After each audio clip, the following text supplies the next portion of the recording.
Right, guys, in this video we're going to be talking about the right triangle trig functions, okay, trig ratios. For now, we're going to be dealing with right triangles.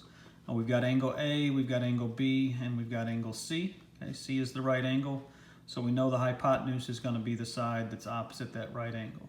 Okay.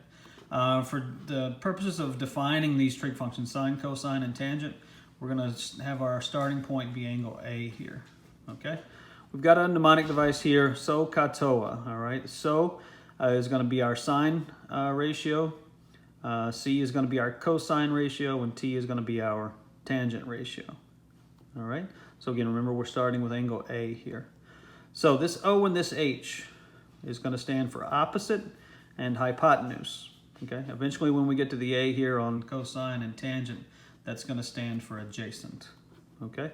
So sine is going to be our first trig function, abbreviated Sin, and the sine is going to be opposite O over H hypotenuse. Okay, so if we're looking at angle A, it's going to be this side opposite divided by the hypotenuse. That's going to be that ratio. And we're going to write that in simplest form if we can. All right, cosine is going to be adjacent A over H hypotenuse. So if we're dealing with angle A, this would be the leg that we're dealing with. This is the leg adjacent to angle A, and then obviously we have the hypotenuse here. And the final of the three primary trig functions we're going to deal with is tangent. Okay, so tangent's going to be opposite. If we're looking at angle A, it's going to be opposite, whatever measure that has, divided by adjacent. Okay, so let's use an example here. We're going to use this right triangle to write the trig ratios. Right now, we only have the two legs, 6 and 8, so we're going to have to find the hypotenuse. Okay? If you can remember the Pythagorean triples, we should know that a 6, 8, 10 would be the Pythagorean triple here. Or you can use Pythagorean theorem to find the length of the hypotenuse.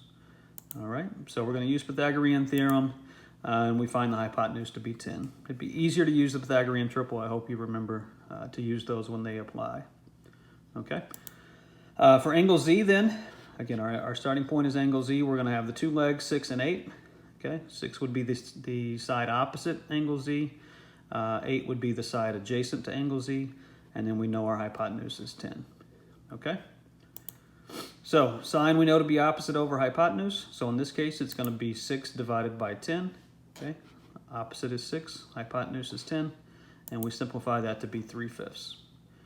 Cosine would be adjacent over hypotenuse, which in this case would be 8 over 10, which simplifies to 4 over 5. And then tangent would be opposite over adjacent, 6 divided by 8, which simplifies to 3/4. Okay, so those are the three trig ratios for angle Z. If we were to start with angle Y, then these ratios would change because this would be the opposite side and this would be the adjacent side. So the angle that you're referencing is important. It will determine what is opposite and what is adjacent. Okay? Let's look at example 1. We've got a 45, 45, 90 right triangle. Okay? So we don't have to use trigonometry to find x. Okay? If you remember, when you have the hypotenuse, you're going to divide you're going to divide that 15, by radical 2. Okay? And that would give us the length of both of the legs. Okay, so when we rationalize, we get 15 divided by radical 2, we rationalize, and we get an exact length of 15 radical 2 over 2. Okay, but for purposes of these notes, we want to use trig functions to help us approximate the answer. Okay, we know the side adjacent, the 45-degree angle is x, because we're looking for x here. We know the hypotenuse is 15. So then we're forced to use the cosine, okay, which is adjacent over hypotenuse, okay? So we're going to write an equation using the trig function. All right, cosine of 45 equals x over 15, and we need to solve that equation for x just by using your basic algebraic steps. So we're going to multiply both sides by 15, okay? So we get 15 times cosine of 45. You want to use a scientific or a graphing calculator.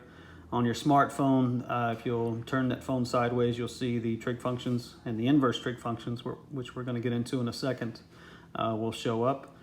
Okay, and you can multiply 15 times cosine of 45. and that's going to give us an approximate answer of 10.61.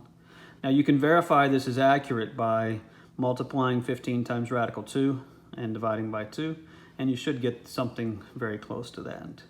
Okay, so we know that answer is correct. Okay, let's look at example 2. We've got a right triangle. It's not a special right triangle this time. Okay, but we can write a trig function here, write an equation to solve for y. Okay, so knowing that we're starting with this angle 43 degrees, this 12 would be the side opposite, this y would be the side adjacent. Okay, we don't have the hypotenuse, we don't have enough information yet to find it, so we're locked into tangent. Okay, have to use tangent. So let's write our equation. Our equation is going to be tangent of 43 equals 12 divided by y. Now this one's going to be a little more complicated to solve because it's going to take 2 steps. Okay, so first thing we're going to do is multiply both sides by y. That gets the variable up on the numerator level where we need it. Okay, so that gives us y times tangent 43 equals 12. Okay, now we want to get y by itself. We're going to divide both sides by tangent of 43, and that gives us 12 divided by tangent 43. Okay, I'm going to use a calculator again, scientific or graphing or the one on your phone, and it's going to give us an approximate value of 12.87. Okay, now that should make sense. We want to think about these angles. 43 degrees has to be the smallest of the 3 angles. Okay, so the side opposite 43 has to be the smallest of the 3 sides. Okay, so 12 has to be the smallest. I know because of that y has to be bigger than 12.